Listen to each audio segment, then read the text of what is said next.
Now, in the depth of a cross-border investigation known as Swazi Secrets, Eswatini's involvement in the gold smuggling economy and its ramifications to the monarchy have been brought to light.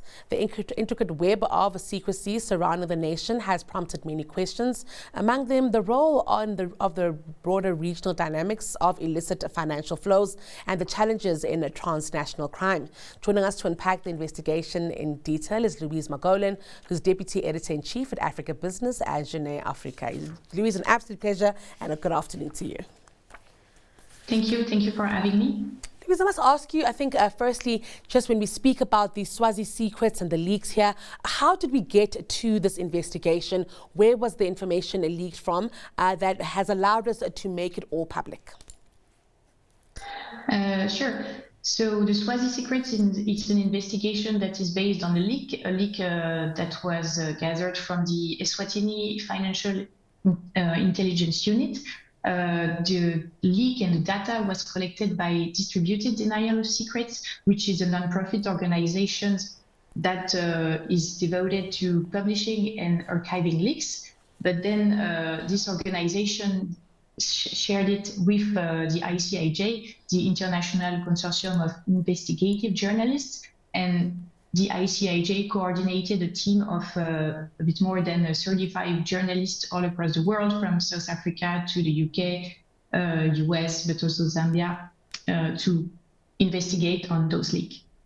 Let's talk about some of the revelations here, Louise, some of them looking specifically at Eswatini, but others also making reference of, cross-regional financial flows, illicit financial flows, and the movement of people and goods that isn't necessarily, on the right side of the law.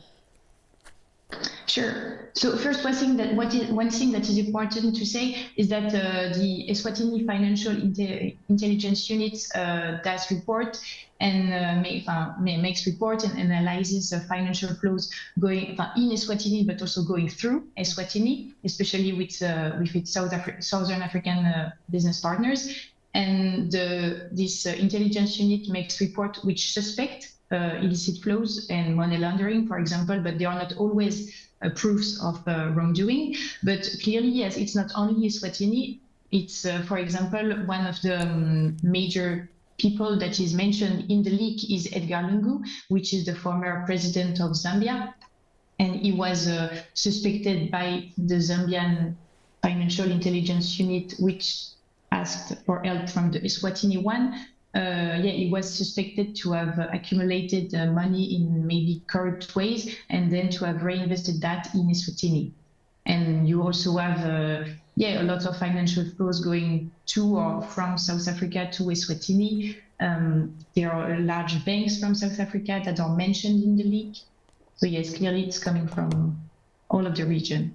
I must also ask you here, when we look at, the kind of information that we've received here, Louise, now that we know that the ICIJ has come out with this revelation, to even think about what further investigations could look like, it does seem like a huge and mammoth task because, like you mentioned, different African countries, heads of states, really important people, VIPs, really big allegations here. And I'm just wondering, from your perspective, as we see this information come to light, can we expect that more will come from it besides just the exposing of, the breadths, the widths and the heights of the illicit flows? So yes, what can we can expect that, and it should be what all those financial intelligence body, but also justice, police forces and everything do fight against financing terrorism, against money laundering, against financial tax evasion and everything. But what we see in the leak, what some reports say is that sometimes there are a lot of deficiencies in collaboration with between those agencies. There are also lack of resources, human resources, but also financial resources from those bodies. There is a lot of political intervention, and so that's why sometimes the fight against those potential illicit flows is very difficult.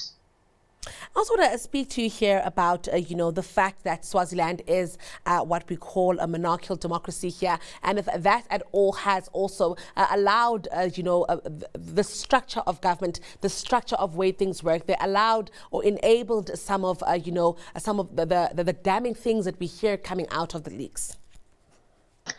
So yeah, Eswatini is an absolute monarchy. There is a one-man rule into the end of King Mswati, and that's true. That what we saw in the leak, for example, there is one World Bank report that says that the centralization of authority in one individual makes this country very vulnerable to corrupt financial networks, because of this centralization, because of the lack of counterpowers, and because of more risk of political interventions into those bodies. What we also know, Louise, is South Africa, for instance, is on the grey list. That's because the Financial Action Task Force has come out to say that, we were not adequately dealing with issues of illicit flows. And here we see this, very clear between Swaziland, Eswatini and South Africa here. And I'm wondering, just also from your perspective here, if, that will also have the Financial Action Task Force look at South Africa a little bit more, again, even though we're trying to leave that list, because it is very clear that, some of these things are continue to occur. Yeah, these things continue to occur, and clearly the Financial Action Task Force said that South Africa has a solid legal framework to fight against money laundering, to fight against terrorist financing, but that there are still a lot of shortcomings. And this leak also proves that, because money sometimes comes from South African companies into Eswatini and then to other places in Southern Africa and even to Dubai, so even further, and then it's the other way around.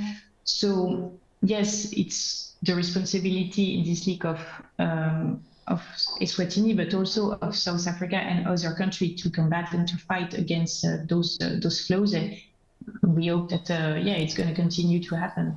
Well, Louise, brilliant work done, and keen to keep reading all on that work. Congratulations to you and your colleagues for bringing all of this to light. That was Louise Margolin. She is Deputy Editor-in-Chief at Africa Business Jeune Afrique.